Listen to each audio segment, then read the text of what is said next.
Bomb blast లో శరీరం చిత్రమైంది. చూస్తే తట్టుకోలేదు.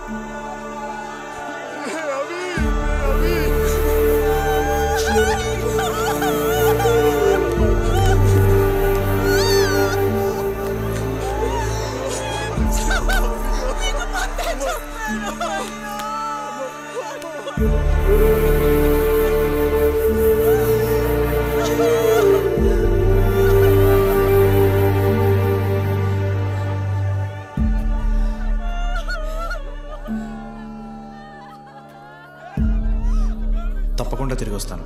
ఇదొక సైనికుడి మాట.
ముఖ్యమంత్రి చేరుకోని విశ్వనాథం గారి ఆరోగ్య పరిస్థితి విషమం.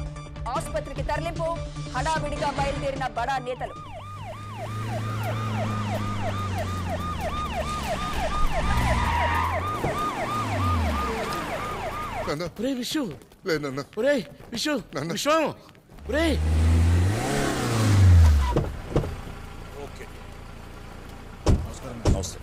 పొద్దున్న న్యూస్ వినగానే షాక్ అయ్యాను. మినిస్టర్ గారు కాశీ వచ్చాడా? వచ్చారు సార్.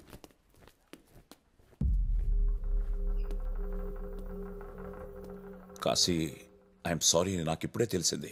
అసలు ఏం జరిగింది? నమస్తే సార్. నమస్తే. భయపడాల్సిన పని లేదు. లైఫ్ థ్రెట్ లేదు. సడన్గా కింద పడిపోవడం వల్ల తలకు దెబ్బ తగిలింది. అందువల్ల బ్రెయిన్లో బ్లడ్ క్లాట్ అయింది.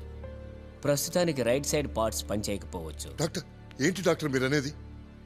Yes, fact is fact. We have to agree. Doctor గారు, ఎంత ఖర్చైనా పర్వాలేదు. Bring the best doctors in the world. ఆయన ఆరోగ్యంగా ఉండడం రాష్ట్రానికి చాలా అవసరం. Please doctor, take care of him. Will try our best. Thank you doctor. పదండి, కాఫీ తాగుద్దాం. పదండి పదండి. కంగారు పడాల్సిన అవసరం లేదని చెప్పాడుగా డాక్టరు. ఆగండి ఆగండి ఆగండి. ముఖ్యమంత్రి గారి ఆరోగ్యం గురించి డాక్టర్లు ఏమన్నారు సార్? పడకండి, ఆగండి. దువ్వాడి గారు, పార్టీలో చీలికొచ్చిందని కాబోయే ముఖ్యమంత్రి పదవి కోసం ఇద్దరు ముఖ్య నేతలు గొడవ పడుతున్నారని సమాచారం. దాని గురించి మీరు ఏమంటారు? ఇప్పుడు అవన్నీ ఎందుకు మాట్లాడడం? అయినా గుచ్చి అడుగుతున్నారు కాబట్టి చెప్తున్నాను. నా కుటుంబం రాష్ట్రానికి గత 60 సంవత్సరాలుగా సేవలు చేస్తోంది. ఆ సేవను గుర్తించి పార్టీ సభ్యులు నాకు ఆ పదవినిస్తే తీసుకోవడానికి నేను సిద్ధంగా ఉన్నాను. అయితే భవిష్యత్తులో ముఖ్యమంత్రి మీరే అవుతారని చూచాయిగా మాకు చెప్తున్నారా? పార్టీలో మీకన్నా సీనియర్ అయిన విజయభాస్కర్ని తప్పించి మీకు మీ పార్టీ సభ్యులు మద్దతిస్తారని నమ్ముతున్నారా మీరు? అయ్యో, విజయభాస్కర్ గారు నా సోదర సమానం. ఒకవేళ సరే, పార్టీ సభ్యులు ఆయన్నే ఎన్నుకుంటే నా సహకారం ఆయనకు అందించడానికి సిద్ధంగా ఉన్నాను. పార్టీకి కొత్త నాయకుడు కావాలని రాష్ట్రమంతా కోరుకుంటుంది. దానికి మీరేమంటారు? పాపం ఇప్పుడేగా అడ్మిట్ అయ్యారు. మీరేవేవో ఊహించుకోకండి. అయినా రాష్ట్రంలో ఎలాంటి ఊహాగానాలు లేవు. ఇవన్నీ మీరు పుట్టించే వార్తలే. గత 20 ఏళ్లుగా మీరు ఈ పార్టీకి చాలా కష్టపడి సేవ చేశారు. దానికి తగ్గ ప్రతిఫలం మీరు ఆశించట్లేదా? నేను ప్రస్తుతం కోరుకుంటున్నది ఒకటే. నాకు తండ్రి లాంటి వారు ముఖ్యమంత్రి గారు. ఆయన ఆరోగ్యం బాగుండాలని, త్వరగా కోలుకుని ఇంటికి రావాలని. ప్రస్తుతం ఆయన వయసు 80 దాటింది. ఆయన శరీరం కూడా సహకరించడానికి వీలుగా లేదు. మరి ఇలాంటి పరిస్థితుల్లో మీలాంటి ప్రజాదరణ కలిగిన రాజకీయ నాయకులు పగ్గాలు తీసుకుంటే మంచిదని కొన్ని వర్గాలు విశ్లేషిస్తున్నాయి. దీనికి మీరేమంటారు సార్? నాకంటే అనుభవం ఉన్నవాళ్ళు మా పార్టీలో చాలా మంది ఉన్నారు. అనవసరంగా నన్ను ఈ కుర్చీలాట్లోకి లాగద్దు ప్లీజ్. ఒకవేళ వీళ్ళందరూ కలిసి నువ్వే నాయకుడిగా ఉండాలి అని ఆజ్ఞాపిస్తే అప్పుడు చూద్దాం ప్లీజ్. విన్నారు కదా, ముఖ్యమంత్రి పదవిస్తే చేయడానికి తమకు ఎలాంటి అభ్యంతరం లేదని చెప్పకనే చెప్పి అంతర్గత వివాదాలకు తెరలేపిన బడా నేతలు. మీకేం పోయే కాలం అయ్యా, చెరలేపారు, దుప్పట్లేశారు, దిండ్లేశారు, ఏ భాష ఏమో. ఇక మైకిల్ దింపండి. ఇలా కూర్చుంటే వర్కౌట్ కాదు. We have to plan seriously. Corporate events plan చేయండి. సోషల్ మీడియాలో మనం బలం చూపించండి. న్యూస్ ఛానల్లో పబ్లిక్ ఇమేజ్ ఉన్న పాలిటీషియన్స్ చేత మాట్లాడిపించండి.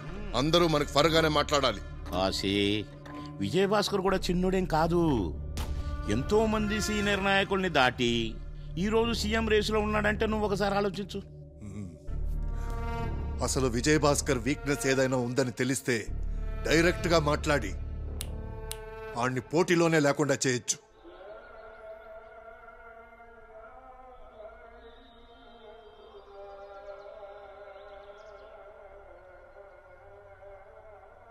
సలాం బాయ్, అందరూ మీకోసం వెయిట్ చేస్తున్నారు. ఏట్రా మనతో పాటు లోకప్ లో ల్యాండ్ కబ్జా విషయంలో పడిదొల్లాడు కదా, ఈడే కదా? అవునరా, అది ఈడే.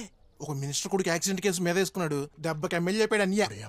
ఏరా, ఆ మధ్య టీవీలో బాగా మోగాడు. ఈసారి కదూ? అదేరా, కనక మహాలక్ష్మి అడిగినా సార్. చిట్ ఫండ్ 400 కోట్లు. నమస్తే. నమస్తే. వాలేకుం సలాం. बैठिए. చూడు అబ్దుల్లా, మేమందరం పేరుకు మంత్రులు అంతే. నీకున్న ఫాలోయింగ్ వేరు. అది అంతా మీ ప్రేమ. ఇందులో నాదే ఉందండి, నేను రాయబారిని అంతే. హలో, అవునా? అయిపోయిందా? గుడ్ న్యూస్ చెప్పావయ్యా. ఏం వెంకయ్యజీ, మీ ల్యాండ్ ప్రాబ్లం సాల్వ్ అయినట్టేనా? మీకెలా తెలుసు?